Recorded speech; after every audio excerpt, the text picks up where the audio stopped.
પોરબંદરમાં વીજ ચોરીનો પર્દાફાશ થયો છે। ફટાકડા બજારમાં 20 જેટલા સ્ટોલ ધારકો મનપાની સ્ટ્રીટ લાઇટમાં લંગરિયા નાખી વીજ ચોરી કરતા હતા। આ અંગે જાણ થતાં પીજીવીસીએલની ટીમે સ્થળ પર પહોંચીને તપાસ કરતા સમગ્ર મામલો સામે આવ્યો હતો। તપાસ દરમિયાન લંગરિયું નજરે પડતા પીજીવીસીએલની ટીમે વાયર કટ કરી નાખ્યો હતો।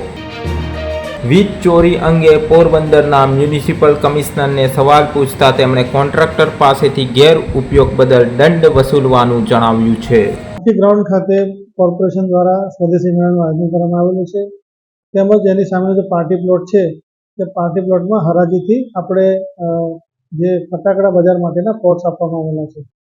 એમાં જે સ્વદેશી મેળા માટે જે આપ જે જણાવો છો કે લાઇટ કનેક્શન લેવામાં આવ્યું છે તે રેગ્યુલરાઇઝ કરવા માટેની અરજી કરવામાં આવશે અને જે ફટાકડા બજારમાં જે કોન્ટ્રાક્ટર પ્રાઇવેટ છે અને કોઈ પરવાનગી વિના સ્ટ્રીટ લાઇટમાંથી કનેક્શન લીધું છે એની સામે યોગ્ય કાયદેસરની કાર્યવાહી કરવામાં આવશે।